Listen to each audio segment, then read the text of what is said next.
Hello, this is Spartan Commander, and this is the 297th Rome Total War Brotherhood game that I've put onto YouTube.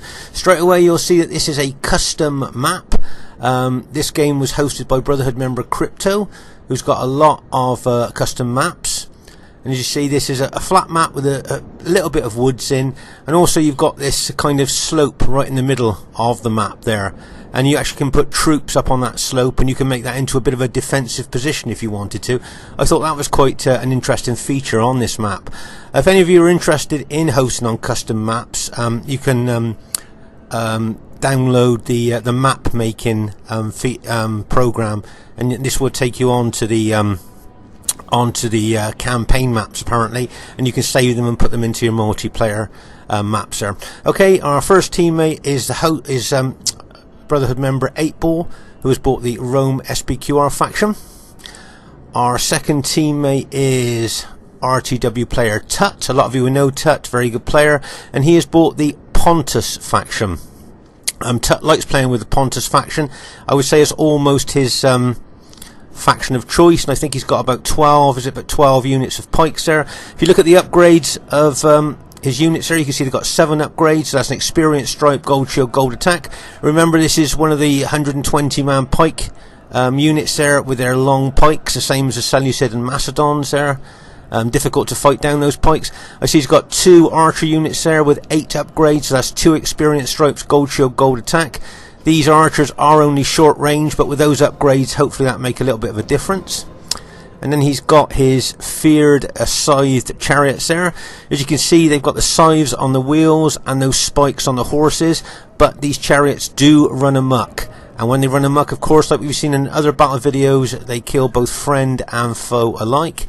And it looks to me like he's got about 4 of those heavy scythed chariots there. Yeah, there's another one there. They say they've got a massive fear factor and can do a lot of damage, but they do run amok. I think he's got 2 chariot archers as well there. Yeah, there's the 2 chariot archers. Remember, those chariot archers got a driver, I believe, that's it, and 2 archers in that chariot. So they can be very effective, especially in Canterbury Circle, when they get in Canterbury Circle. And that looks a pretty robust Pontus army to me. It'd be interesting to see how well it does during the course of the battle. Their next teammate is myself, Spartan Commander, who has bought the Rome SPQR faction. And our final teammate is Brotherhood member Cal, who has bought the Rome Brutio faction. So there's our team there, full of experience. It should be a great one for you to watch, and hope you enjoy it.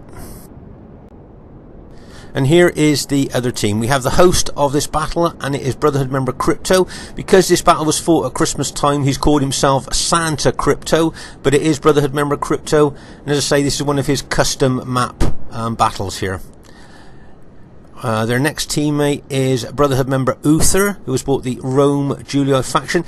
And I see here in his army, if we have a little bit close-up look of his army for newer players to Rome Total War, you'll see that he's got an eagle unit there.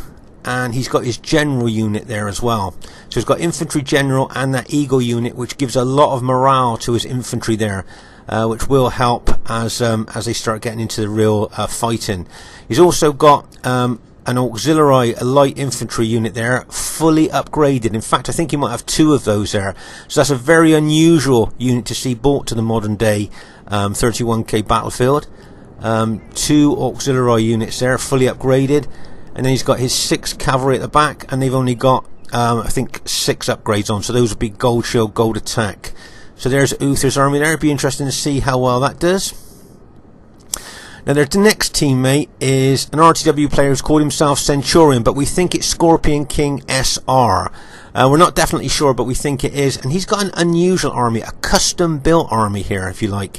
If you notice here, can you see he's got 8 archers? Okay, so he's got 8 archers there, which is a huge number to bring to the modern day battlefield, and only 6 infantry. So he's got 8 archers and 6 infantry. And if you notice here, his cavalry are fully upgraded. Now you can only see, I think, 2 cavalry units there, but my guess is he's got other cavalry units hiding in the woods. Now can you guess why he's built an army like this? It certainly is a custom specialised army, if you like. Now think about the factions that he's facing. Do you think that there's a reason why he's bought an army like this? Okay, so he is facing our Pontus teammate. Now does that give you a bit more of a clue why he might have built an army like this? Okay, well, as we know, the big 120 man units of both Macedon, Seleucid and Pontus are very susceptible to archer fire. They will suffer loads and loads of casualties from archers. So I think this Centurion or Scorpion King SR has built those 8 archer units there to inflict as much damage as he can on those 120 man units before they actually get into combat. You can notice there he's got 3 in open order at the front to try and avoid less casualties, and he's got 5 in close order at the rear to deliver more impact with his arrows there being in close order. So that's why I think this player has made that a custom army there to actually try and neutralise Pontus. And their 4th teammate is Brotherhood member Legion 22, who has also bought the Rome Julio faction. So there's the enemy team there. Lots of experienced players. It should be a great one to watch. Okay, just as we said right at the beginning of the game here, can you see this player, this Centurion player with that customised army to try and counter Pontus, is running his troops forward. He wants to get into archer range of those big 120 man Pontus units there to inflict loads and loads of casualties with his archers. Now my guess is the Pontus general will see this and start backing his troops off. Now, can you see the Pontus general is now backing his troops off? Now that's a good strategic move there. What I would say that is a good strategic withdrawal there, so that he's pulling back out of archer range. As I say, that Julii player there with that customised, that anti-Pontus customised army there really wants to get in range. Can you see how he's really pushing forward with his infantry to support his archers? He's got his cavalry there. He really wants to get in range of those Pontus big units there. But very wisely, as I say, that Pontus general backed his units off there. Just pause the game for a second. And as you can see, right over here on our right flank, you can see that Tut has put his 2 chariot archers over there. And that's to harass and harangue the enemy, try and shoot into the rear flank of the troops as they're moving, or even trying to target those cavalry. Remember, those chariot archers are fast-moving troops. Heavy cavalry won't catch them. And also, as the heavy cavalry is chasing them, they'll be shot down because the archers fire back as the chariots are running away from chasing units as well. So moving those chariot archers over there is like a bit of a harassment and haranguing the enemy, trying to disrupt maybe their battle line if he can, give them something else to think about rather than maybe concentrate on the main battle. So that's always a good tactical move there. As I say, Tut is very good with Pontus there. He knows exactly what he's doing. Okay, meanwhile over on our left flank here, you can see that Brotherhood member 8 Ball is being very aggressive with his SBQR army, moving towards Centurion's small army. Now remember Centurion, remember we looked at his army earlier? He's only got 6 infantry.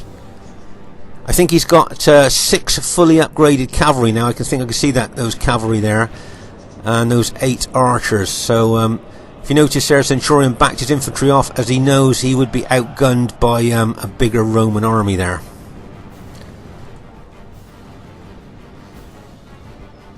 But I see 8 Ball's only got 10 infantry himself, so he hasn't got a great deal of infantry, but it certainly does outnumber the 6 units of that Centurion player there. As you can see here, 8 Ball has moved forward quite aggressively there, but now he's starting to move back a little bit. Now remember, with all those archers there, the moment he turns to run back, he shows the weakest part of his units to the enemy, the rear. And those units, as they run back, will be extremely susceptible to archer casualties as they're being shot in their weakest spot, the rear. So remember that when you're under fire from archers, only withdraw if you really have to, because otherwise you will suffer a lot of casualties from archer fire. If you notice there, can you see that Centurion or Scorpion King SR moving his cavalry in there very aggressively, trying to take out that open order pilot shield unit there? Let's just pause the game for a second to take stock of exactly what's happening. As you can see here, lots of archer fire shooting at 8 Ball's army. Every time he moves, his troops will suffer casualties under that amount of archer fire there. As you can see, some of his units have suffered casualties there, and that is just from archer fire. Meanwhile, over here on the right, can you see we were looking at Tut was using his chariot archers there as a harassing and a haranguing tool, if you like, over there on that side, shooting arrows into the flank of enemy troops. If you notice that you've got enemy cavalry out there as well, but if you've noticed that Tut's also brought out his heavy chariots there to guard those chariot archers. So if the enemy charge over any infantry or cavalry, he will charge in those heavy chariots and probably deal with that threat. So once again, a nice move there by Tut. Okay, meanwhile, back over here on the left flank, can you see that 8 Ball is falling his troops back again? But remember, like we said, every time you fall your troops back under archer fire, showing the rear to the enemy archers, you will lose a lot of troops. If you notice there, he's going to charge, the Julio general is just going to charge his cavalry into the rear of that unit. But I think 8 Ball saw that and ran a cavalry unit forward to counter that. But if you notice, there's a lot of fire arrows going into 8 Ball's infantry there. Remember what we've seen in other battle videos, those fire arrows don't just cause casualties, but they cause a fear factor as well, lowering the morale of enemy troops. Now bearing in mind, 8 Ball I don't think has got into any hand-to-hand fighting with enemy infantry, and his units have already suffered a lot of casualties through archer fire there. Remember, he's only got 10 infantry himself, so this left flank will be quite an interesting battle to watch, I think, in regard of enemy attacks. I can see Legion 20 Legion's army moving across there with his infantry, and he's got his cavalry there as well.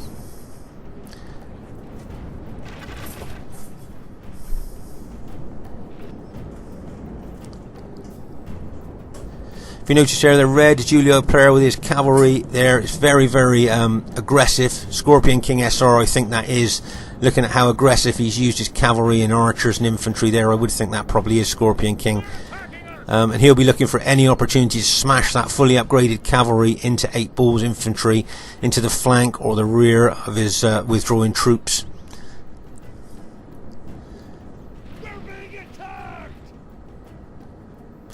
There's a general overview of the battle. If you notice, the Pontus general is keeping his pike units at the rear there to avoid the archer damage that he knows he would get if they were any further forward there. That's why he's put his Pontus pikemen at the rear there. Once again, a nice strategic move there by Tut, because he can move them forward whenever he needs to, but keeping them out of harm's way for the moment, I think, is a sound tactical move.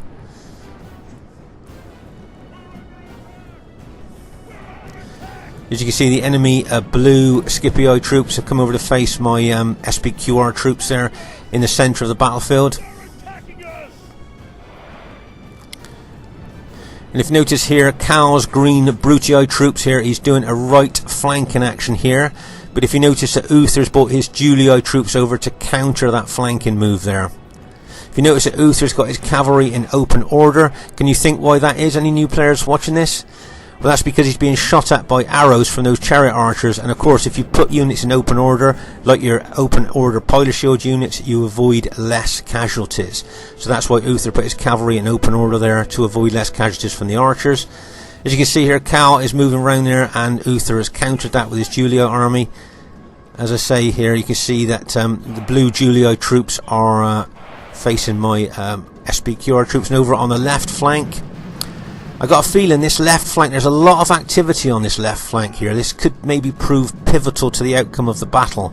We'll just have to wait and see here. You can see the enemy blue Scipio cavalry just charged into one of the SPQR units there, and the SPQR general was just going to counterattack with his cavalry and then decided to pull back. But yeah, I just feel there seems to be a lot of activity on this left flank, and this is where maybe the battle may kick off, and maybe whoever wins on this left flank could go on to win the battle. If you notice here, can you see that the Julii player, I think Scorpion King SR, has put his forward units into Testudo. Very good defensive formation there. And he's got his archers there, all those archers shooting in, probably either into the SBQ or cavalry or into those pike units there. Right, if you notice the SBQ or general's charging his cavalry in, and bang, as that cavalry hits straight into one of those testudo units. Wouldn't surprise me if it routed it. Yep, it routed that unit there. If you notice, the enemy are now counter-attacking with their cavalry, Julii cavalry coming in, and Scipii cavalry charging in as well. I notice here on the left flank, can you see that Julii cavalry charging into the left flank of those SBQR troops? Right, I'm just going to pause the game here, just to say, newer players watching this, you might find this quite an interesting little part of the battle here. Can you see we're fighting here with our SBQR units are out the front of those pike units, our allies pike units there. But can you notice there that the pikes, our allies pikes, are down? Okay, now if you charge your cavalry through allies pikes when they're down, you will lose cavalry. Remember, friendly pikes kill friendly cavalry. So now 8-Ball can't charge in to counter the enemy cavalry attacks that is attacking his units in front of the pikes, because if he tries charging his cavalry in, they're going to go through his friendly pikes with those pikes down, and he will lose cavalry. So at this stage of the battle, he cannot use his cavalry to its full capability of covering his infantry because those pikes are down. So it makes it very difficult for him to be able to do that. You see, I'm bringing my cavalry across at the moment as well, and I should be avoiding pikes, friendly pikes when they're down. So as you can see, the red Julii and blue Scipii are charging into 8-Ball's infantry, which are in front of those pikes, but he can't counter that with his cavalry because our ally has got his pike units there with their pikes down. And so at the moment, you see 8-Ball's itching to pull the trigger and charge his cavalry in, but he just can't do that at the moment. Let's just pause the game. Right now, he just communicated to his Pontus ally, put your pikes up, I want to charge in. I remember him saying that. I remember seeing the writing, put the pikes up. And as you can see there, Tut has now put his pikes up, so now he can safely charge his cavalry through those pike units to counter enemy cavalry attacks. But of course, now the enemy have pulled their cavalry back, so he doesn't need to counterattack through those pikes now. But if you notice, the enemy Julii cavalry are still attacking here on the left of his army, and now so 8-Ball has now countered with his cavalry. We've got Scipii cavalry coming in there as well. If you notice, I've moved my cavalry over, and I'm going to charge my cavalry in as well. There's a massive cavalry battle going on there, and bang, as my cavalry hits straight into that enemy cavalry there. Just pause the game for a second. So as you can see here, there's some massive cavalry hits here from the enemy Julii team. The enemy Scipii have all charged in here. We've got our SBQR cavalry in there, so I've just charged my cavalry. And if you notice that we've got our other allies SBQR cavalry and some Brutii cavalry ready to charge in as well. But like I say, maybe this left flank could prove pivotal to the outcome of the battle. You've got some more enemy Julii cavalry. Remember those fully upgraded cavalry of, I think, SR there, ready to charge in. But the impact of our cavalry, all that cavalry now is coming, and we have routed the enemy general is slain, and now his men fear us. Most of that enemy Julii army that we were facing there. We've managed to rout them, and a lot of cavalry, the cavalry and infantry there have been routed by our cavalry hits. Now of course, what I want to do is chase that enemy cavalry down. I don't want to let them rally, but there's an enemy infantry barrier there that I can't quite break through. Remember, in this battle I was trying to break through that. Let's just pause the game for a second. So as you can see here, my cavalry has broken through the enemy routing that, but can you see those Julii cavalry are now rallying, and I can't get through that infantry barrier there to charge them down off the battlefield. So I've kind of been halted by that infantry there that has stopped me from chasing down those enemy routers. See, those infantry there stopped me from breaking through to be able to chase down those Julii cavalry. So they will now rally and maybe come back and attack us. So that was a bit unfortunate for me here. As you can see, Legion's moved his Julii units up. We've got the blue Scipii and the other Julii units on the other end of the battlefield here. But on this left flank, as I say, maybe whoever wins here could prove critical and pivotal to the outcome of the battle. As you can see here, we've got Cal's Brutii cavalry charging into a few units of the Julii cavalry that are here.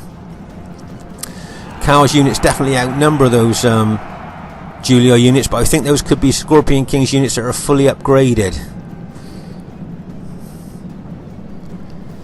So if you notice now, we're taking cavalry back over to help with those Julio cavalry. Right, if you notice, good teamwork here. Can you see the enemy Scipio general bringing reinforcements over to this flank to try and shore up this flank of the enemy here? Okay, so now you can see on this left flank we have taken out the Julio force that we were up against here on our left flank. So for all intents and purposes, we have now broken on this left flank. We have broken the enemy right flank, or our left flank here. See Cal charging his green Brutii cavalry into the enemy Scipio troops there. Bang, as those cavalries hit. You can see the 8 Bulls charge some of his SBQR cavalry. Can you see I've got my cavalry out there to the flank as well? I've got the hammer pulled back on the rifle, and I'm just ready to pull the trigger to charge those cavalry in. You can see a lot of enemy cavalry and infantry charging there. Can you see I'm charging my cavalry, and bang, as that cavalry goes in. So once again, there's another massive cavalry and infantry impact battle here on this left flank. And it looks pretty even at the moment. I think the reinforcements they sent over to this flank have really made a difference. Let's just pause the game for a second. So you've got archers here that will be shooting arrows into us. You'll have archers shooting arrows into us as we're fighting here. Of course, that's going to be causing casualties and lowering the morale of our troops. Remember here, the enemy are the blue and the red, and we are the purple and green here. So okay, so the blue and the red are the enemy, the purple and the green are our team here. So you can see exactly what's happening right from the beginning. I see that I think it's 8 Bulls general's been taken out, so the morale of his troops over there will drop now. But as I say, this left part of the battlefield could be pivotal. But if you notice here, can you see that Crypto sent reinforcements over to this flank? But of course, by doing that, he has now weakened his army. Now, if I'm quick enough here, maybe if I charge my infantry forward, I may well be able to punch a hole through the enemy battle line here as I outnumber his infantry. I think he's only got, what, 4, 5, 6 infantry in front of me against my, I think, 11. So maybe if I'm quick, I might be able to punch a hole through the enemy battle line here. But meanwhile, over here on the left flank, as I said, you can see that the enemy, the red enemy there, are numerous. And if you notice, a lot of our units are starting to rout here.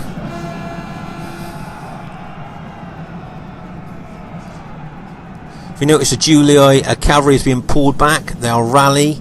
Remember, they're going to rally, and then they're probably charging again. Once again, looking to get the full cavalry charge bonus. Remember, you pull your cavalry back, rally them, charge them in again for that full cavalry charge bonus.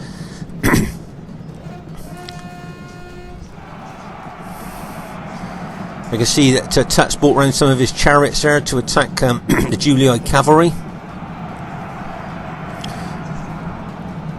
Right, just pause the game for a second now. Remember that we are the purple SBQR and the enemy are the red and the blue.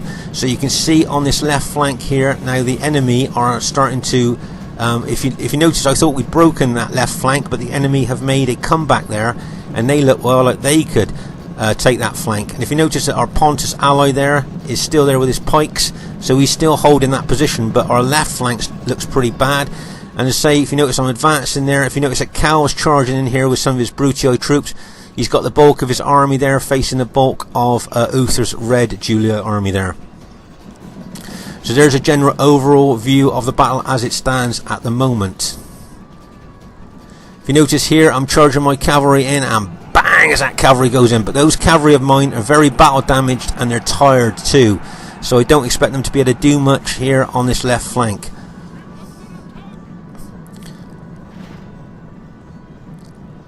Okay, let's just pause the game. Okay, so the enemy have made a remarkable comeback here on the left flank.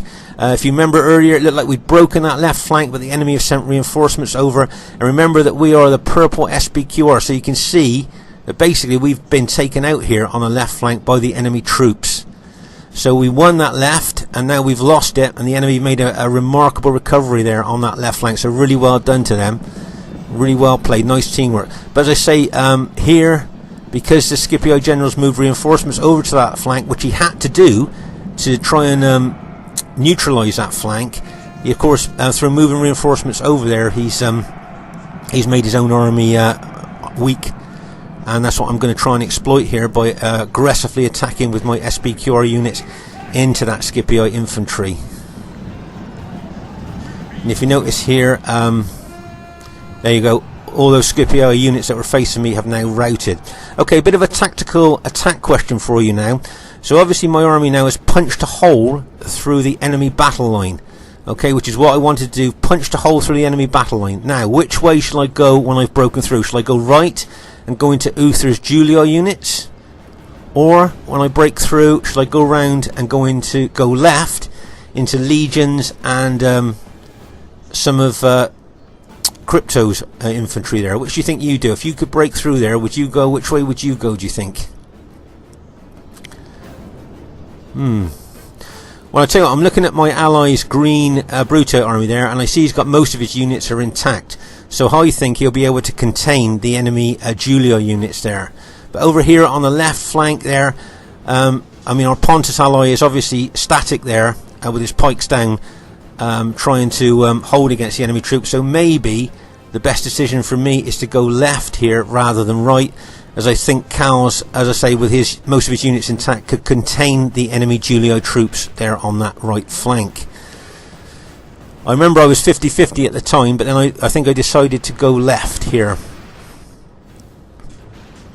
to attack the enemy troops here on our left.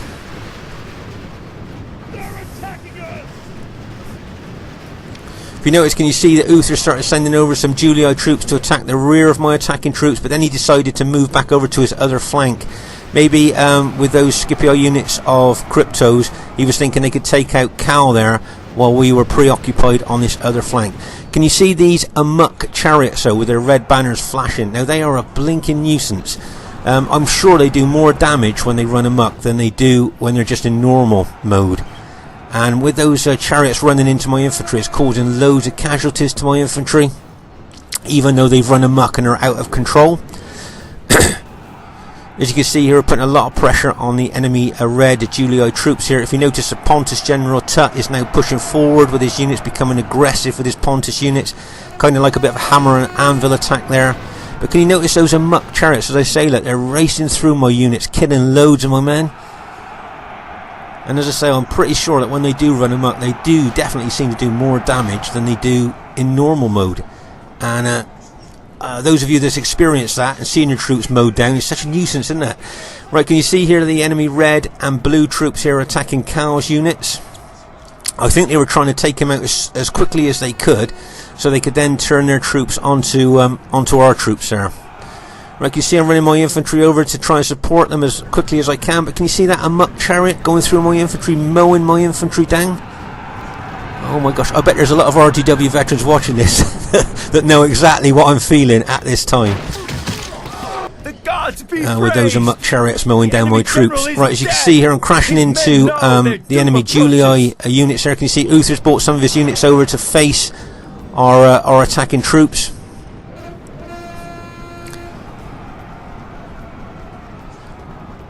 But we've managed to rout that Eagle unit. Do you remember that's one of the units he had in his army there to give more morale to his infantry? Remember, the red and the blue are the enemy in this battle, and the green and the purple and Pontus is our team here. You can see several of Cal's green Bruto units are almost surrounded there. So that's why we've got to try and get over as quick as we can to support our ally. Remember, team battles are all about that. Just working as a team, helping each other out. If you see anybody in difficulty, be there, help them, because it's all part of the team play, and it's how you help your team win the game.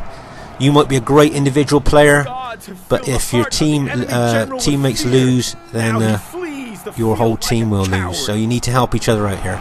Right, can you see most of the enemy Julio troops have now been routed as we came across there and did that. And there's one of those amok chariots going into my infantry again. I'm trying to run my infantry away from those chariots, but of course they're fast and moving, chopping down my infantry there. Okay, first thing I'd like to say is really well played to everybody in the game there. I see it says a clear victory there, but I thought it would be closer than that. I thought a close victory would have been more in order than a clear victory there. Really well played to Crypto, Uther, Centurion, who I think Scorpion King SR, and Legion 22. Well done, guys. That was great battle you played there. And really well done to 8-Ball, Tut, and Cal. If you notice, a lot of the enemy team kills are under 1,000. We managed to, I suppose by our aggressive attack in there, managed to keep that under 1,000. Just like to draw new players' attention to this. Can you see I've got the smallest army by far on this battlefield, but I've managed to get the most kills on the battle to help my team win, to help the team I was in win there. So maybe it's not the size of the army that you bring, but it's how you use your army that you get the most kills. And as I say, the more kills you get, the more it helps your team to win, the team you're in to win. So that's something interesting to look at there. So really well done to Tut as well. You got some good kills. And 8-Ball and Cal. If you notice that Cal didn't get that many kills there over on that flank, but he's still got a lot of his men left. If you notice, remember Centurion, Scorpion King SR with that, was it 6 infantry, 8 archers and 6 cavalry there? He got the second highest kills in his team, so well done with that army. So really well done there. And just to say, it was nice to play on a custom map as well. Well done to see Tut playing so well. Let's just have a look at the battle statistics here. You can see the top army there was 8-Balls because he's got auxiliary archers. I never had any archers in my army. So there's my army statistics there. Cavalry did quite well. I was quite pleased with how well the cavalry did there. They didn't do too badly. But also, if you look at the infantry kills too, you can see how many of the enemy infantry that my units were killing as well. And you can see the small amount of casualties I suffered in my units for the kills that I got. So all in all, I think that that old army of mine, only 12 infantry and 6 cavalry, I think did quite well really on that on the modern day battlefield. So say just to say that it was great fighting on a custom map. I really do like fighting on different maps. As a lot of you know, I don't like hosting on the flat features maps all the time. I like to host on different maps, and it's nice for Crypto to have done that. There's that Amok chariot that's just killed all my men towards the end of the battle. So this is Spartan Commanders, and hope you enjoyed the battle. I look forward to seeing you soon, and bye for now.